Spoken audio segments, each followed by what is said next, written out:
Assalamualaikum warahmatullahi wabarakatuh, and good day everyone. My name is Nur Sofia Sulaiman and I'm from University Malaysia Kelantan. So my title for presentation today is Assessment of Limestone Caves in Dabong, Kelantan using systematic studies for potential geoheritage site. Okay, what is actually systematic studies? Systematic studies is the procedure where you evaluate certain place to find either the place have the potential for geological heritage or geological sites. So it's come from it's it started from the inventory, which is identification, characterization, classification, assessment, and evaluation. Right, so we go through one by one. So in study area, what we do first is identification and field observation. So we choose these three caves, Pagar Cave, Gelap Cave, and Keris Cave, which is nearby to each other, which is these three caves located in Dabong, Kelantan. So Dabong, Kelantan, located in the middle of the Kelantan. So this cave have might have a potential as geological site because it have the the the limestone, which is very unique for maybe geotourism exploration. Okay. So next, after the identification, we go into the characterization, which is characterization is basically more into the identifying the geological features that have in that certain places.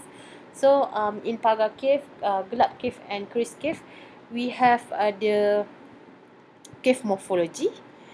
And the Pagar Cave, we have the column, stalagmite, flowstone, plant fossils, monkey face structure, and sinkhole.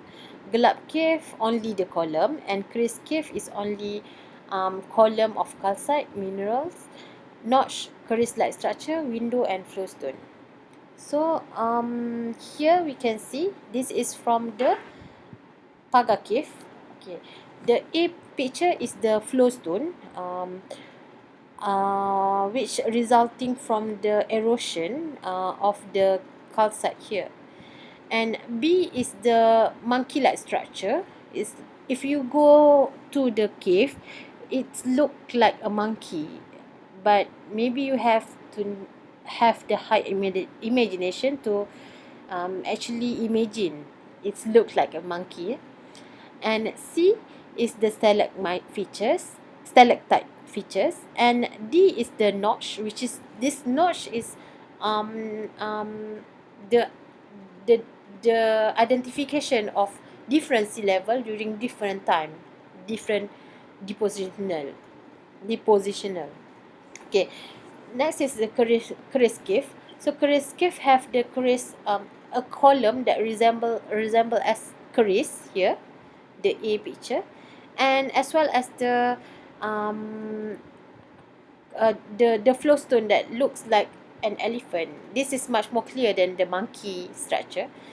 So you can see the body and the head, and the column that form from the erosion of stalactite and stalagmite. So when the stalactite and stalagmite connected together, they form a column. Okay, so after the characterization, we come into the classification, which is classification is more into the scope and scale.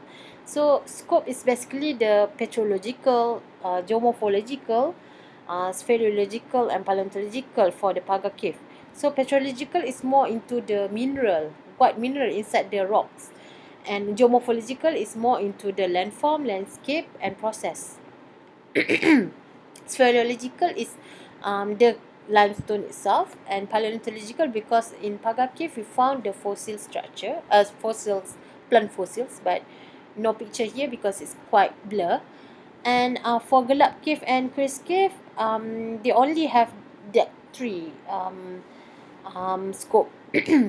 And for the scale, it's small because it's only cover 10 to 100 meter times 10 to 100 meters.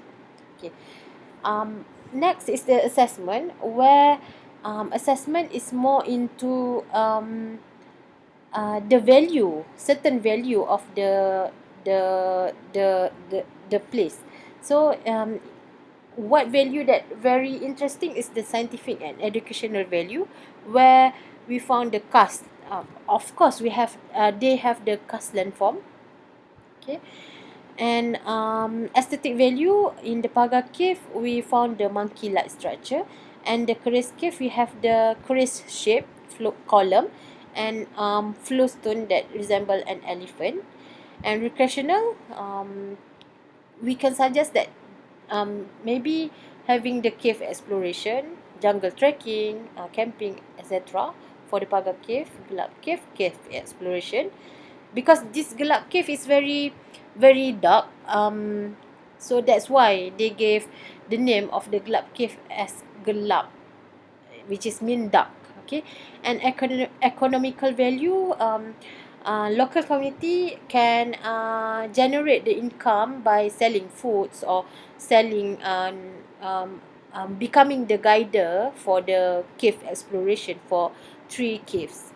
So the level of significant is only local for these 3 caves. Okay. Okay, that is the qualitative assessment. So we have 2 assessment, which is qualitative and quantitative. Okay, then the quantitative assessment is more into the numerical assessment.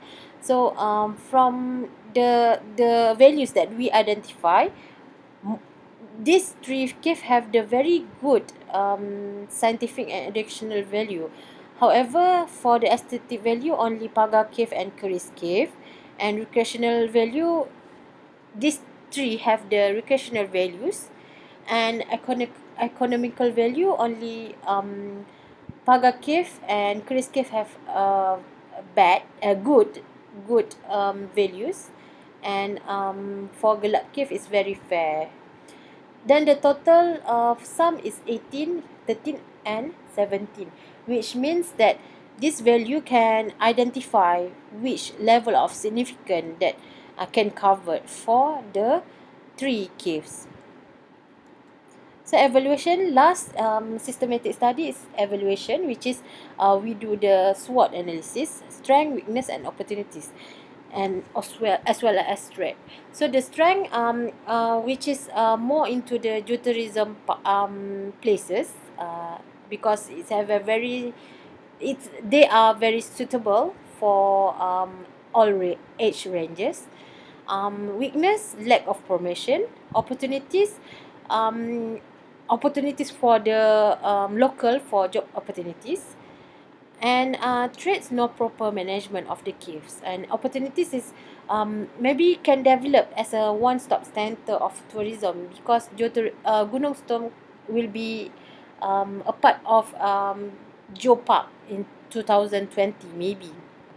As a conclusion, all 3 caves have the scientific and educational value, where it's provide the educational for the local community, and the scientific knowledge for the professional geoscientists and students and other targeted group.